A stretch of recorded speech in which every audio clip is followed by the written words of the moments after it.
are you willing to undergo a lie detector test? Yes po, Your Don't Honor. use that word kasambay kasi pinagluloko mo lang kami. Nobody, no, madam, nobody will believe you. Trying to find the truth. Parang lumilitaw, maraming butas yung mga statement mo. Nagsisinungaling ka, may tinatago ka talaga. Awa dito po, Mayora. Alam naman namin talaga kung sino ka. Kaya lang, it's very hard for us right now to find out. That's why we're trying to get more information about who you really are. Because we know, and everybody knows here, everybody listening and watching, and you know in your heart, na inconsistent ka and you're lying. Ito nga mga kababayan, bago natin ituloy ang video na ito, kung bago ka lang sa aking YouTube channel baka pwede makahingi ng like at subscribe at click mo na rin ang notification bell para updated ka sa aking nilalabas na bagong video. Salamat po. Unang-una po, hingi po ako ng pasensya po sa inyo nang hindi po ako nakasagot po nung nakaraan po ng hearing. Sorry po kay Sen Win din po. Medyo natakot po ako nung nakaraan kasi hindi po ako sanay na marami pong tao, marami pong cameras. Pasensya na po. Opo, nung 2005 po, when I was 19 years old po, hinanap ko po yung birth certificate po sa tatay ko po kasi kukuha po ako ng mga lisensya at passports po, hiningi ko po sa kanya. Alright. Sa makatuwid, yung sinasabi mo ay ang pangalan sa birth certificate ay ang iyong birth mother, correct? Yung birth mother na kasambahay na iniwan ka di umano matapos ka iluwal. Madam Chairman, opo, yung biological mother ko po. Alright, yung biological mother nyo. Mayor Alice, I actually have a copy of your birth certificate at mayroong pangalan dito. Ang pangalan ay Amelia Leal. Ito po ba yung iyong totoong ina? Your Honor, yung ina ko po, hindi ko po siya nakasama po akong lumaki. Kaya kung ano po yung sinabi po sa akin ng tatay ko po, siya po yung biological ko pong mother. So, yung biological mother nyo ba, itong si Amelia Leal na nasa birth certificate nyo? Nakita ko po sa birth certificate ko po, Amelia Leal po, na sinabi po sa akin, kasambahay po nila noong unang panahon po. Teka po, so si Amelia Leal ay yung kasambahay? Amelia Leal po, siya po yung biological mother ko po, at siya po yung kasambahay po nila tatay ko po. Okay, so yung biological mother nyo ay itong si Amelia Leal na nasa birth certificate nyo at siya yung kasambahay ni na tatay mo dati. Alright.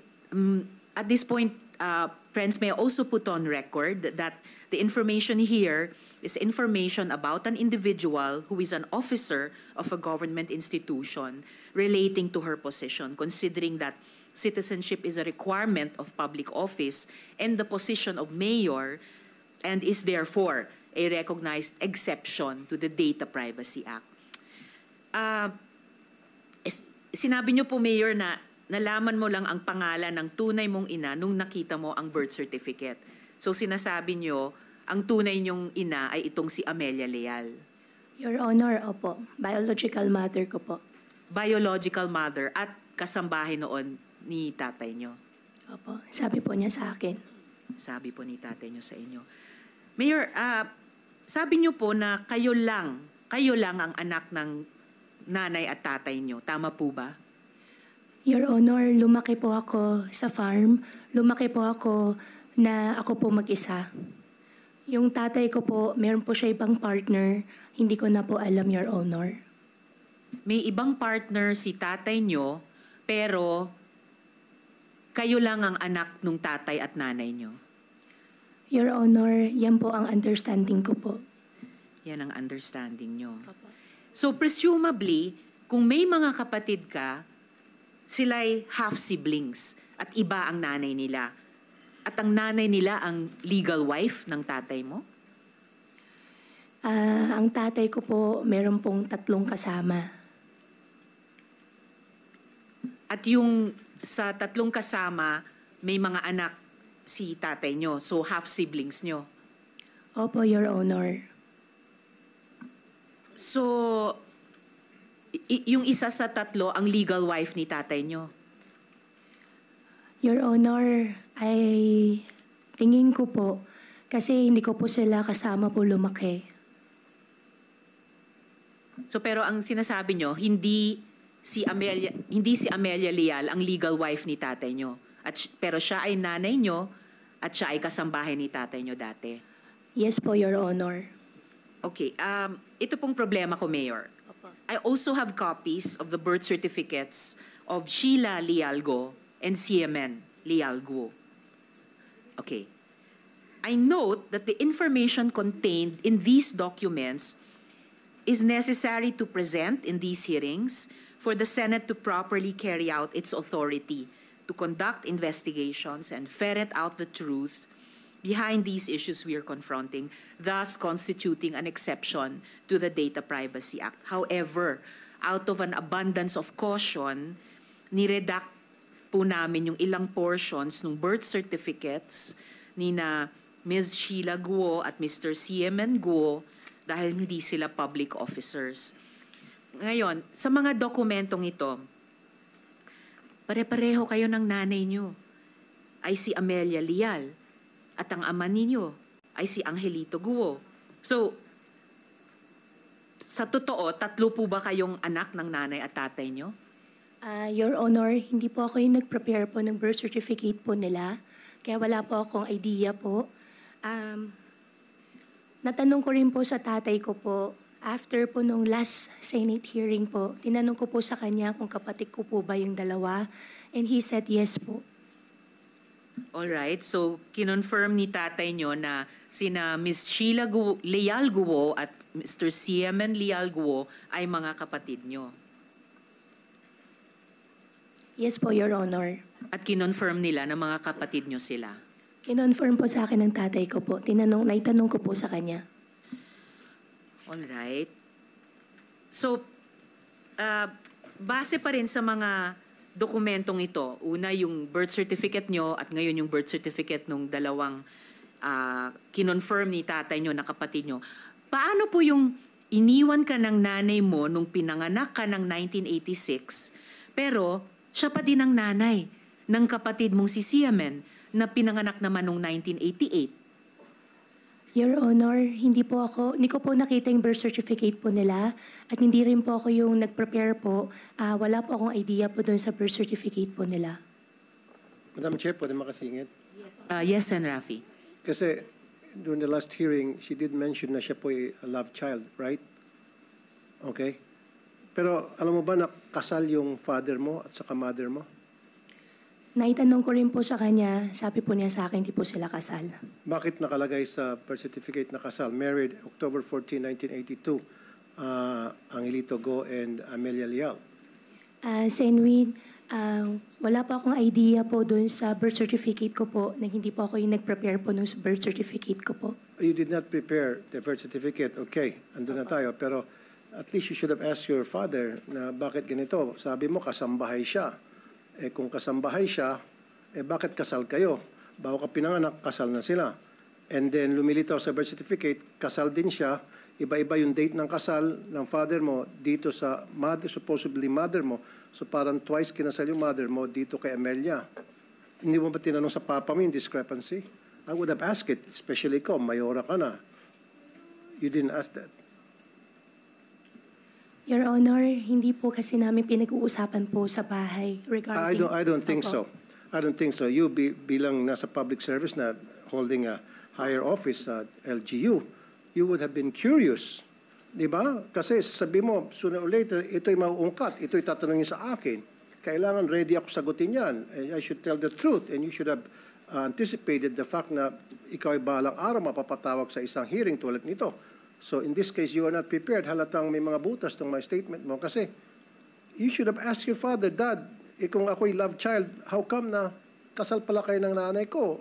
Tapos pa na yung sabi mo na buntis lang at pagkatapos ng mabuntis, tumakas na. Umalis na yung nanay mo. Hindi, lumilitaw dito. Nagpakasal pa ulit yung papa mo sa mama mo. So you should have asked that. Come on, Dad, give me a break. Tell the truth. I deserve the truth, right? Mayura ka eh. Oh, he didn't ask that? I don't believe you. Your Honor, yan po yung truth.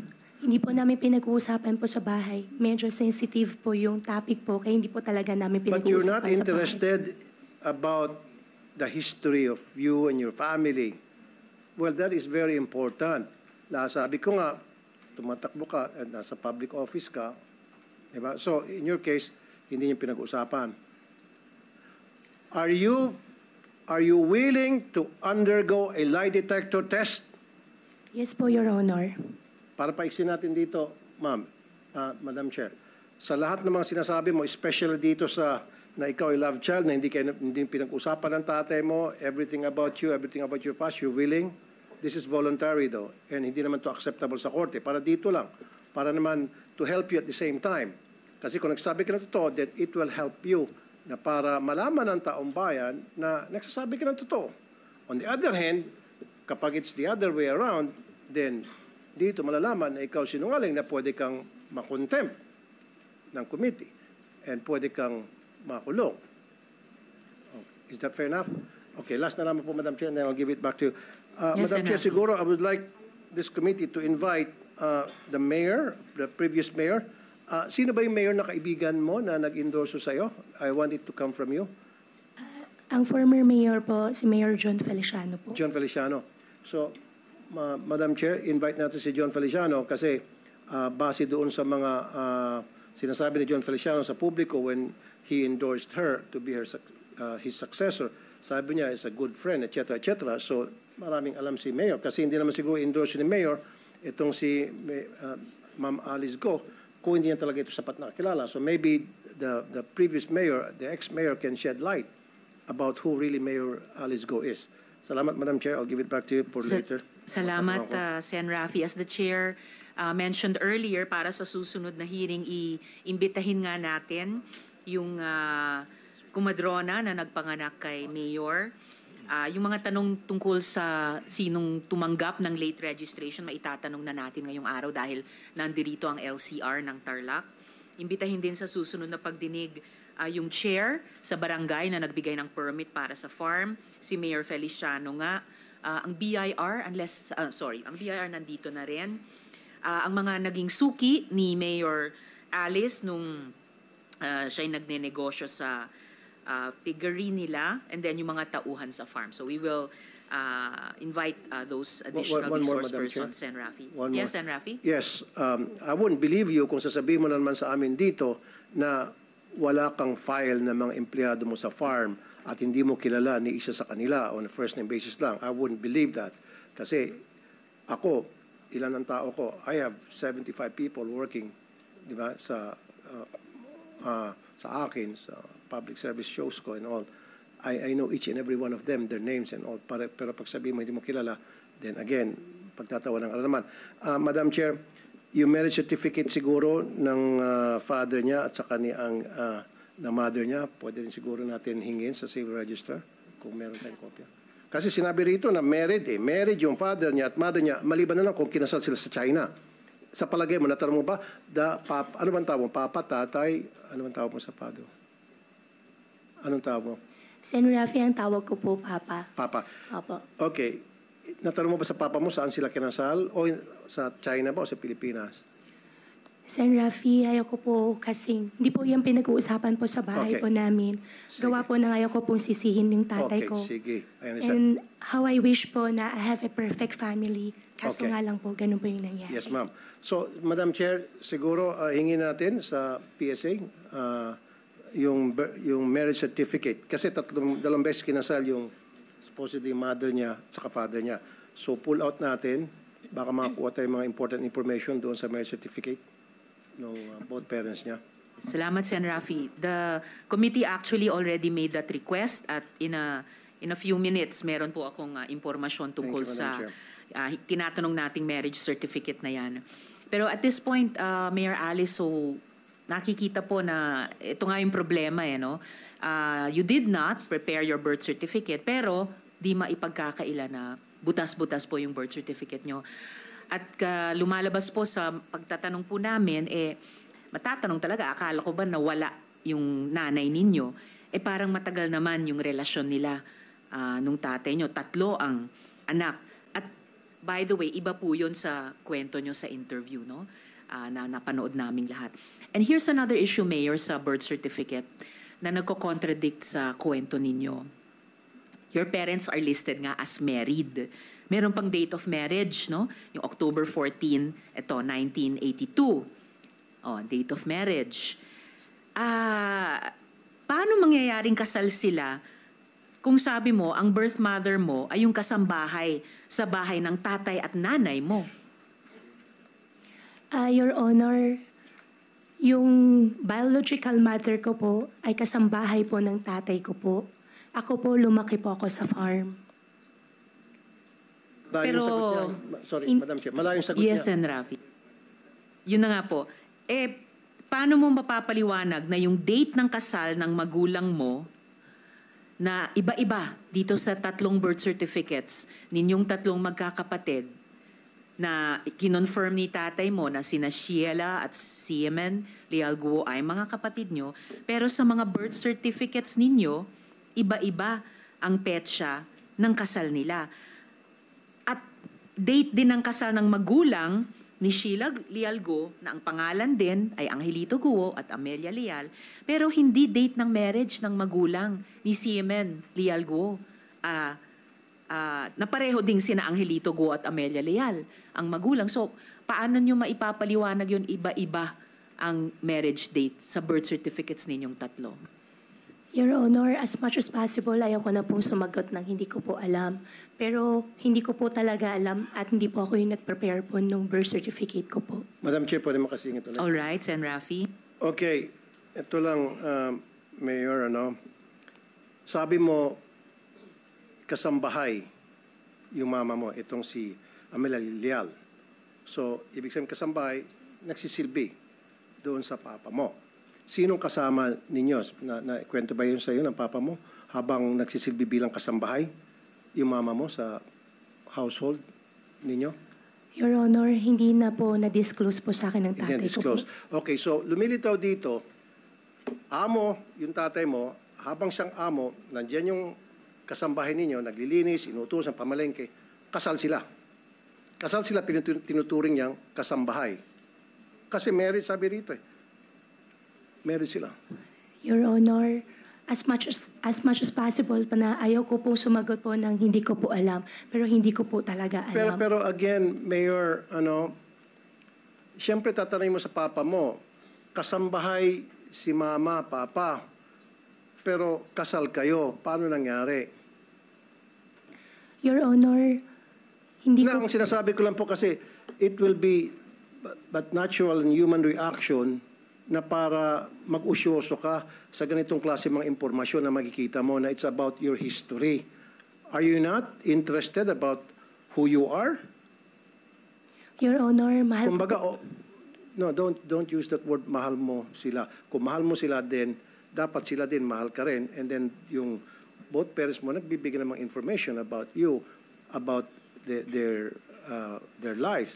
Kasi paulit-ulit mo sinasabi sa hearing na ito, kasambahay, kasambahay, kasambahay. So parang fairy tale, pinapalabas mo na kawawa ka, na galing ka from humble beginning and nagsikap ka, yumaman ka, etc. Hindi. Don't use that word kasambahay kasi pinagluloko mo lang kami. Madam, nobody will believe you. You keep stating na kasambahay. Paano maging kasambahay yung nanay mo kung sila ay kasal ni papa mo? Maliban na lang kung si papa mo ay nagsisinungaling dito sa birth certificate. And what is the reason why would he lie? Di ba? Bakit magsisinungaling yung papa mo? And then, again, sinabi ko na to for the nth time, and hindi ka interested na si papa mo nagsisinungaling? Hindi mo lang sinabi na, bakit kaya ito si papa sinungaling? Bakit kaya si papa ay magsalita? Siyempre, usyusohin mo yan. Papa, sinasabi mo, kasambahay si mama. O pero kasal pala kayo ni mama. Papa, 2 beses kayo kinasal ni papa. Ay, papa, 2 beses kayo kinasal ni mama. Bakit? And yet, you keep insisting na kasambahay si mama. Those things na very simple you should have asked. But you did not, right? Why? Your Honor, Yung birth certificate ko po, binigay po sa akin ng tatay ko nung hiningi ko po sa kanya.